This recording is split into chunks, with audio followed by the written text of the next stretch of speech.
ಕಿರೀಟ ಹಾಕ್ಕೊಂಡ್ರೆ ಉಪದ್ರ ತಪ್ಪಿದ್ದಲ್ಲ ಅನ್ನೋ ಒಂದು ಮಾತಿದೆ. ಹೀಗಾಗಿ ಮುಖ್ಯಮಂತ್ರಿ ಪಟ್ಟ ಜವಾಬ್ದಾರಿಯುತ ಸ್ಥಾನ. ಹೀಗಾಗಿ ಬಹಳಷ್ಟು ಪೀಕ್ಲಾಟಗಳು ತೊಂದರೆಗಳು ಇದ್ದೇ ಇರ್ತವೆ. ಅಂಥದ್ದೇನ್ರಿ ಆಯಿತು, ಮುಖ್ಯಮಂತ್ರಿ ಡಿ ಕೆ ಶಿವಕುಮಾರ್ ಅವರಿಗೆ ಮತ್ತೊಂದು ಪೀಕ್ಲಾಟ ಶುರುವಾಗಿದೆ ಅಂತೆ. ಏನದು ಬನ್ನಿ ನೋಡೋಣ.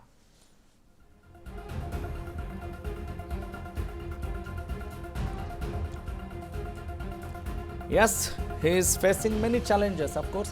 ಯತೀಂದ್ರ ಖಾತೆ ಬುಡಕ್ಕೆ ಮುಡಾ ಸೈಟ್ ಹಂಚಿಕೆ ಪ್ರಕರಣ. ಯತೀಂದ್ರ ಸಿದ್ದರಾಮಯ್ಯ ಖಾತೆಯ ಬದಲಾವಣೆಯ ಕೂಗು ಕೇಳಿ ಬರ್ತಾ ಇದೆ. ಮುಡಾ ಕೇಸ್ ಇರೋ ಕಾರಣ ನಗರಾಭಿವೃದ್ಧಿ ಇಲಾಖೆ ಅವರಿಗೆ ಬೇಡ. ಮುಡಾ ಹಗರಣದಲ್ಲಿ ಯತೀಂದ್ರ ತಂದೆ ತಾಯಿ ಆರೋಪಿಗಳಿದ್ದಾರೆ. ಹಿತಾಸಕ್ತಿ ಸಂಘರ್ಷ ತಡೆಯಲು ಯತೀಂದ್ರ ಖಾತೆಯನ್ನು ಬದಲಿಸಿ ಅನ್ನುವ ಒಂದು ಆರೋಪ ಕೂಗು ಕೇಳಿ ಬರ್ತಾ ಇದೆ. ನಗರಾಭಿವೃದ್ಧಿ ಖಾತೆಯಿಂದ ಅವ್ರಿಗೆ ಮುಕ್ತಿ ನೀಡಿ ಯಾವುದಾದ್ರೂ ಬೇರೆ ಖಾತೆ ಕೊಡ್ರಿ ಅಂಥೇಳಿ ನೈಜ ಹೋರಾಟಗಾರರ ವೇದಿಕೆಯಿಂದ ಮುಖ್ಯಮಂತ್ರಿಗೆ ಪತ್ರ ಬರೆಯಲಾಗಿದೆ ಅನ್ನೋದು ಸದ್ಯದ ಸುದ್ದಿ. ವೇದಿಕೆ ಪರ ಸಾಮಾಜಿಕ ಹೋರಾಟಗಾರ ಎಚ್ ಎಂ ವೆಂಕಟೇಶ್ ಈ ಪತ್ರವನ್ನು ಬರೆದಿದ್ದಾರೆ. ಎಸ್, ಎಚ್ ಎಂ ವೆಂಕಟೇಶ್ ಸಾಮಾಜಿಕ ಹೋರಾಟಗಾರರು, ಬಹಳಷ್ಟು ಪ್ರಕರಣಗಳಲ್ಲಿ ಧ್ವನಿ ಎತ್ತಿರುವಂಥವರು, ಸರ್ಕಾರಕ್ಕೆ ಹಲವು ಮನವಿಗಳನ್ನು ಜನಪರವಾಗಿ ಮಾಡಿದಂಥವರು, ಒಂದು ರೀತಿ ವಿರೋಧ ಪಕ್ಷವಾಗಿ ಕೆಲಸ ಮಾಡುವಂಥ ಒಬ್ಬ ಸಾಮಾಜಿಕ ಹೋರಾಟಗಾರರಿಂದ ಈಗ ಪತ್ರ ಬರೆಯಲಾಗಿದೆ. ಏನು ನೋಡ್ರಿ, ಅವ್ರ ತಂದೆ ತಾಯಿ ಇದರಲ್ಲಿ ಆರೋಪಿಗಳಿದ್ದಾರೆ ಮುಡಾ ಕೇಸ್ಗೆ ಸಂಬಂಧಪಟ್ಟ ಹಾಗೆ. ಇಂಥದ್ರಲ್ಲಿ ನಗರಾಭಿವೃದ್ಧಿ ಖಾತೆಯನ್ನು ಅವ್ರಿಗೆ ಕೊಡ್ತೀರಾ ಅಂತ ಹೇಳಿದರೆ ಯಾಕೋ ಇದು ಸರಿ ಬರಲ್ಲ ಅನ್ನೋದು ಅವರ ಅಭಿಪ್ರಾಯ. ಇವರು ಹೇಳಿದ ತಕ್ಷಣ ಏನೋ ಚೇಂಜ್ ಮಾಡಿಬಿಡ್ತಾರೆ ಅಂತ ಹೇಳ್ತಾ ಇಲ್ಲ. ಹೀಗೂ ಇದೆ, ಹೀಗೂ ಉಂಟು. ಅಂದರೆ ಯಾವ್ಯಾವ ಖಾತೆಯನ್ನು ಯಾರ್ಯಾರು ನಿಭಾಯಿಸಬೇಕು ಅವ್ರು ನಿಭಾಯಿಸಿದರೆ ಚೆನ್ನಾಗಿರುತ್ತೆ, ಇಂಥವ್ರಿಗೆ ಯಾಕೆ ಕೊಡ್ತೀರಾ ಅಂತ ಮಾರ್ಮಿಕವಾಗಿ ಹೇಳ್ದಂಗಿದೆ ಒಂದು ಅಲ್ವೇ. ಅದರ ಜೊತೆಗೆ ಡಿ ಕೆ ಶಿವಕುಮಾರ್ ಈ ಪತ್ರಕ್ಕೆ ಏನಾದರೂ ಉತ್ತರ ಕೊಡ್ತಾರಾ ಕೊಡಲ್ವಾ, I don't know, but I doubt.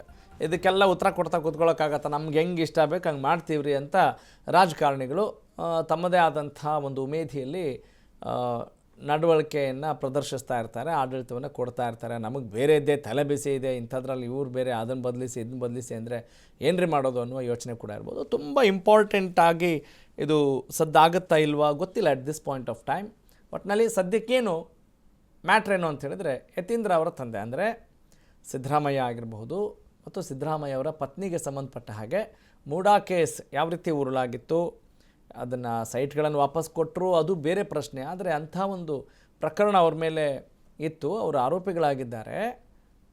ಹೀಗಿರುವಾಗ ಅವ್ರ ಮಗನಿಗೆ ಅಂಥ ಒಂದು ಪ್ರಬಲ ಖಾತೆಯನ್ನು ನೀವು ಕೊಡ್ತಿದ್ದೀರಲ್ಲ, ಇದು ಕೊಡೋದು ಅಷ್ಟು ಸರಿ ಬರಲ್ಲ ಅನ್ನೋದು ಅವರ ಅಭಿಪ್ರಾಯ. ಹೀಗಾಗಿ ಸಾಮಾಜಿಕ ಹೋರಾಟಗಾರರಾಗಿ ಬಹಳಷ್ಟು ಕೆಲಸಗಳನ್ನು ಮಾಡಿರುವಾಗ ಇಂಥ ಒಂದು ಪತ್ರ ಈಗ ಮುಖ್ಯಮಂತ್ರಿಗೆ ಬರೆಯಲಾಗಿದೆ ಎಚ್ ಎಂ ವೆಂಕಟೇಶ್ ಅವರಿಂದ.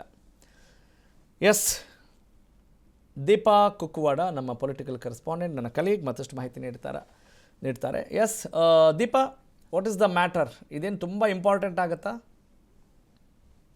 ರಾಘವ್ ಸೂರ್ಯ, ಒಂದು ವಿಚಾರವನ್ನ ಇಲ್ಲಿ ಗಮನಿಸಬೇಕಾದ್ರೆ, ಅಂದ್ರೆ ವೆಂಕಟೇಶ್ ಬರೆದಿರುವಂತಹ ವಿಚಾರ ಅಥವಾ ಯಾರಾದ್ರೂ ಕೋರ್ಟ್ಗೆ PIL ಹಾಕೊಂಡ್ರೆ ಅದು ಸ್ಟ್ಯಾಂಡ್ ಆಗುತ್ತೆ ಅನ್ನುವಂಥದ್ದು. ಸಹಜವಾಗಿ ಕುಟುಂಬಸ್ಥರೇ ಆರೋಪಿಗಳಾಗಿರುವಂತಹ ಸಂದರ್ಭದಲ್ಲಿ, ಕೇಸ್ ಇನ್ನು ನಡೀತಾ ಇರುವಂತಹ ಸಂದರ್ಭದಲ್ಲಿ, ಜೊತೆಗೆ ಅದು ಹೈಯರ್ ಲೆವೆಲ್ ಅಲ್ಲಿ ಚರ್ಚೆ ಆಗ್ತಿರುವಂತಹ ಸಂದರ್ಭದಲ್ಲಿ ಅದೇ ಖಾತೆಯನ್ನ ತಮ್ಮ ಒಂದು ಕುಟುಂಬದವರಿಗೆ ಕೊಟ್ರೆ ಅಲ್ಲಿ ಸಹಜವಾಗಿ ಅವರು ಪ್ರಭಾವ ಬೀರ್ತಾರೆ ಅಥವಾ ಆ ನಿಟ್ಟಿನಲ್ಲಿ ಒಂದಿಷ್ಟು ಕ್ರಮ ವಹಿಸ್ತಾರೆ. ಯಾಕಂದ್ರೆ ಫೈಲ್ ಎಲ್ಲವೂ ಕೂಡ ಇವ್ರ ಅಂಡರ್ ಅಲ್ಲೇ ಇರೋದ್ರಿಂದ ಇಂತಹದ್ದೊಂದು ಚರ್ಚೆ ಆಗೇ ಆಗುತ್ತೆ. ಅಂತಹದ್ದೊಂದು ಅನುಮಾನ ಕೂಡ ವ್ಯಕ್ತ ಆಗೋದ್ರಲ್ಲಿ ಯಾವುದೇ ಅನುಮಾನ ಇದ್ದಿಲ್ಲ. ಹಾಗಾಗಿನೇ ವೆಂಕಟೇಶ್ ಬರ್ದಿರುವಂತಹದ್ದು ಖಾತೆ ಬದಲಾಯಿಸಿ ಕೊಡಿ. ಯಾಕಂದ್ರೆ ಇದು ಇಡೀ ದೇಶಾದ್ಯಂತ ಚರ್ಚೆ ಆದಂತಹ ವಿಚಾರ, ಸಿದ್ದರಾಮಯ್ಯ ಅವರ ಕುರ್ಚಿಗೆ ಕಂಟಕ ತಂದಂತಹ ವಿಚಾರ. ಇಂತಹದ್ದೊಂದು ಖಾತೆಯನ್ನ ತಮ್ಮ ಒಂದು ಅವರ ಪುತ್ರನಿಗೆ ನೀಡಿದ್ರೆ ಇಲ್ಲಿ ನಿಷ್ಪಕ್ಷಪಾತವಾಗಿ ಪಾರದರ್ಶಕವಾಗಿ ತನಿಖೆ ನಡೆಯುತ್ತೆ ಅನ್ನೋದನ್ನ ಜನಸಾಮಾನ್ಯ ಹೇಗೆ ನಂಬಬಲ್ಲ ಅನ್ನುವಂಥದ್ದು ಅವರ ವಾದವಾಗಿದೆ. ಆದ್ರೆ ಇದನ್ನ ಡಿ ಕೆ ಶಿವಕುಮಾರ್ ಅವರು ಯಾವ ರೀತಿಯಾಗಿ ನೋಡ್ತಾರೆ ಅನ್ನುವಂತಹದ್ದು ಕೂಡ ಇಲ್ಲಿ ಮುಖ್ಯವಾಗುತ್ತೆ.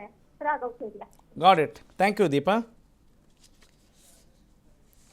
ಎಸ್, ನೋಡಿ ಎಷ್ಟು ಹುಷಾರಾಗಿರ್ಬೇಕಾಗತ್ತೆ. ಈಗ ಪ್ರತಿಯೊಬ್ಬರಿಗೂ ಕೂಡ ಅವರದ್ದೇ ಆದಂಥ ಹಕ್ಕು ಸ್ವಾತಂತ್ರ್ಯ ಇದೆ. ಯತೀಂದ್ರ ಸಿದ್ದರಾಮಯ್ಯನವರ ಮೇಲೆ ಈ ರೀತಿಯಾದಂಥ ಆರೋಪಗಳಿಲ್ಲ, ಅಧಿಕಾರ ದುರ್ಬಳಕೆ ಮಾಡಿಕೊಂಡಂಥ ಆರೋಪ ಅವರಲ್ಲಿ ಇಲ್ಲ, ಅವ್ರ ಮೇಲೆ ಇಲ್ಲ. ಆದರೆ ಈಗ ಅವರು ಸಚಿವರಾಗಿ ಕಾರ್ಯನಿರ್ವಹಿಸ್ತಾ ಇದ್ದಾರೆ ಅಂತ ಹೇಳಿದಾಗಲೂ ಕೂಡ ಈ ರೀತಿಯಾದಂಥ ವಿಚಾರಗಳು ಕೂಡ ಪ್ರಸ್ತಾಪ ಪಡೆದುಕೊಳ್ಳುತ್ತವೆ. ನೋಡ್ರಿ, ಅಂದರೆ ರಾಜಕಾರಣ ಅಂತ ಹೇಳಿದ್ರೆ ಕುಟುಂಬ ಸದಸ್ಯರು ಕೂಡ ಬಹಳ ಏನು ದೋಷಮುಕ್ತರಾಗಿರಬೇಕಾಗತ್ತೆ, ಯಾವುದೇ ಲೋಪದೋಷಗಳು ಇರಬಾರ್ದಾಗತ್ತೆ. ಇದು ಜನಸಾಮಾನ್ಯರು ಬಯಸುವಂಥ ಪ್ರಶ್ನೆ.